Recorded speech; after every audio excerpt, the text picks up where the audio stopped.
We are going to continue with more coronavirus news. We're going to go out to Texas and talk to Hunter Davis, like I said. But at the moment, sporting venues are typically reserved for fans. However, in the era of COVID, they are serving a different purpose. Fox's Hunter Davis is joining us now live. She's in Fort Worth, Texas, from Texas Motor Speedway. Cars are still driving in the lanes there, but this time in the parking lot. Hunter, thanks so much for bringing us this story on this Friday. How's it going?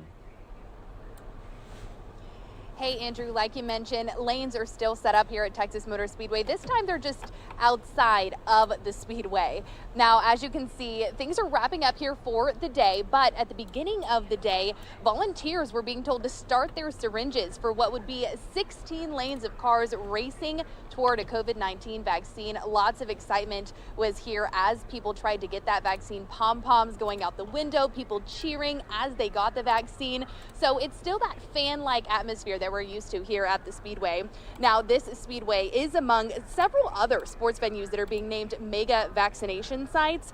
Yankee Stadium opened to the masses today, and Fenway Park also did the same thing. They started distributing earlier this week. The Denton County Health Department partnering with the Speedway here in order to distribute 30,000 vaccines in just 3 days. This is one of the largest vaccination sites in the country, with 400 people, from volunteers to medical personnel, out here to keep things running smoothly.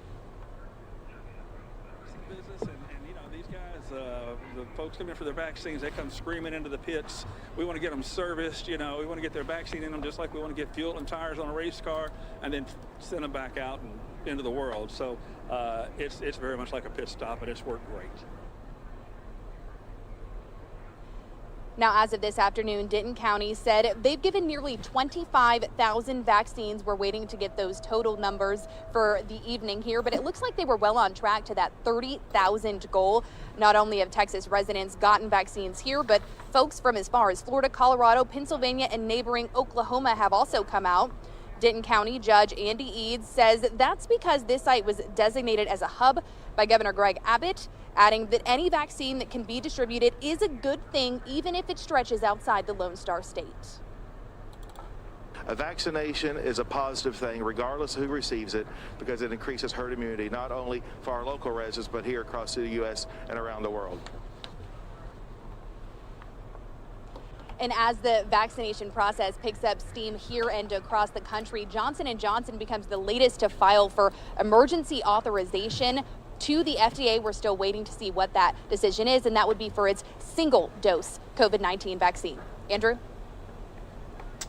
Hunter, a quick question for you. Just have you been talking to people driving in the lanes there, waiting to get their vaccine? Was it a long wait? Were there a lot of people there today? And how long will that site be open?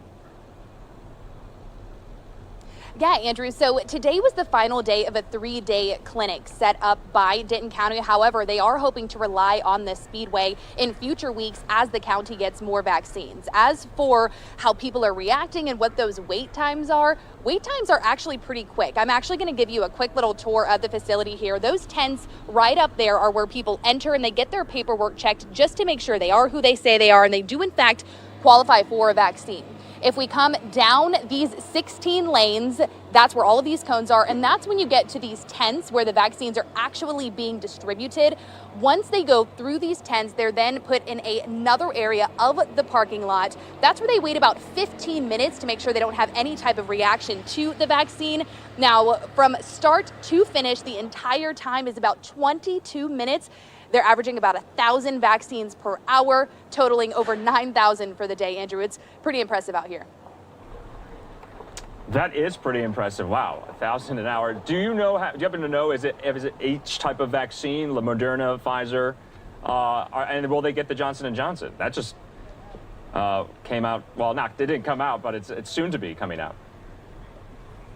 Yeah, I mean, definitely speak it into existence there, Andrew. Hopefully another one can come out. We can get even more people distributed because herd immunity is the goal. That's what the judge here in Denton County said. As for the vaccines being distributed here, it seems as though they're very eager to get their hands on whatever will get people back to some sense of normalcy. Andrew? All right, Fox's Hunter Davis live for us in Fort Worth, Texas. Hunter, really interesting story. Thanks for bringing that to us. Have a good weekend. Thanks for having me. And this all comes on the heels of the news today. Speaking of mega vaccination sites, we learned today that NFL Commissioner Roger Goodell called up President Biden and said all 32 NFL stadiums would be available for such vaccination sites like you just saw Hunter in at Texas Motor Speedway. So good news there, a private-public partnership hopefully coming about with the NFL and the U.S. government. So we're going to go to commercial really quick, and then we have a lot more in store for you. We're monitoring something people are speaking right now on the House floor. It looks like Texas Congressman Louis Gohmert's up there. Maybe we'll dip into that, but for now, we'll see you back here in 2 minutes. And here's a live look at the U.S. Capitol Dome in the meantime.